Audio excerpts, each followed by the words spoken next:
Assalamualaikum warahmatullahi wabarakatuh. Kali ini kita berjumpa di pembelajaran Pendidikan Agama Islam bab 2, Senangnya Belajar Surat An-Nasr, kelas 3. Nah, di sini ada gambar. Kira-kira gambarnya apa ya? Nah, di situ ada gambar para siswa dan siswi belajar surat An-Nasr. Nah, sekarang kita dengarkan ya murotal Quran dari surat An-Nasr.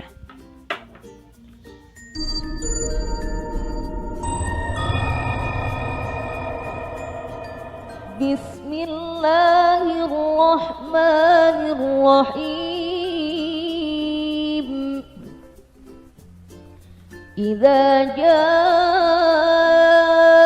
nasrullahi wal fath wa ra'aitan nasa yadkhuluna fi dinillahi afwaja fasabbih bihamdi rabbika wastaghfirh innahu kana tawwaba.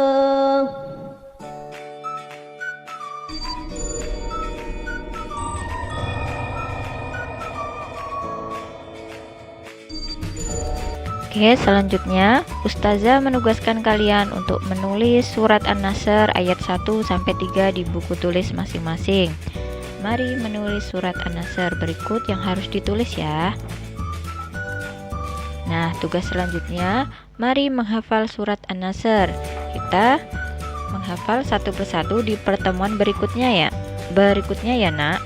Sekarang membahas surat dan arti An-Nasr. Idza jaa nasrullahi wal fath, apabila telah datang pertolongan Allah dan kemenangan.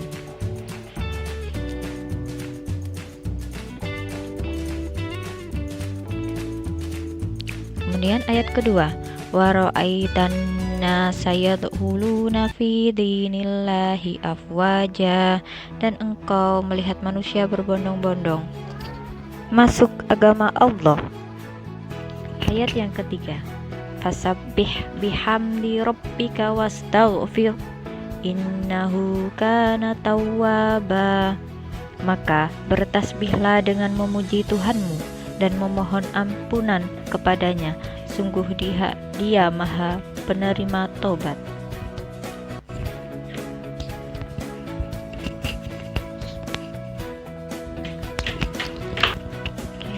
Selanjutnya Ustazah akan menerangkan bahwa surat An-Nasr ini adalah surat yang ke-110 dalam Al-Quran,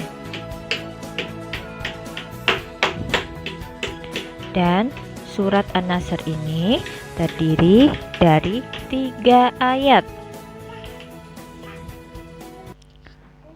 Nama An-Nasr diambil dari kata Nasr yang terdapat pada potongan ayat yang pertama.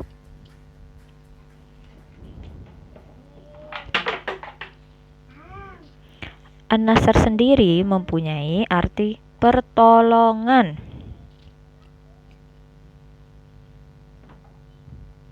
Oke, pesan dari surat An-Nasr. Pertolongan Allah Subhanahu wa Ta'ala akan datang dan Islam akan mendapat kejayaan. Nah, bentuk pertolongan Allah ini Ustazah contohkan dalam peristiwa perang Badar. Ketika itu jumlah tentara Rasulullah hanya berjumlah 1.000 orang, sedangkan tentara kafir Quraisy ada 3.000 orang. Nah, itu sudah 1:3. Apa mungkin pasukan Nabi Muhammad bisa menang? Nah, pasukan Nabi Muhammad bisa menang karena dibantu oleh Allah Subhanahu wa Ta'ala. Pada saat itu Allah Subhanahu wa Ta'ala menurunkan bala tentara berupa malaikat yang tidak terlihat oleh kaum kafir, sehingga pengikut Rasulullah SAW memperoleh kemenangan yang gemilang. Nah, itulah bentuk pertolongan Allah Subhanahu wa Ta'ala, dan Islam mendapatkan kejayaan. Selanjutnya, pokok yang kedua dari pesan surat An-Nasr yaitu perintah Allah kepada orang beriman agar bertasbih dan memujinya dan minta ampun kepadanya dikala terjadi peristiwa yang menggembirakan. Nah, di sini mengapa seperti itu, Nak? Mengapa ketika kita mendapat kegembiraan harus bertasbih? Karena di dalam suatu peristiwa kemenangan pastinya ada rasa sombong pada diri kita bahwa oh, perang itu karena saya yang memenangkannya. Nah, kita tidak boleh seperti itu. Karena semua peristiwa itu ada campur tangan dari Allah Subhanahu wa taala. Maka Nabi Muhammad bisa menang juga karena pertolongan Allah Subhanahu wa taala.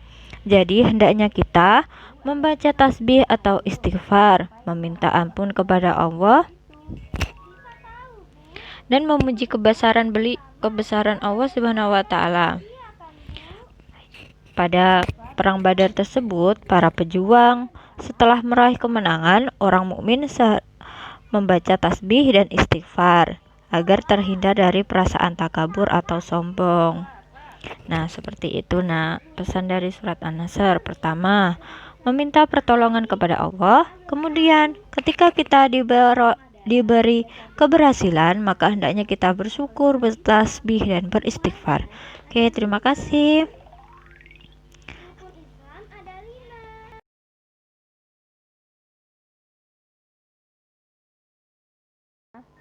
Saya minta maaf apabila ada salah-salah kata.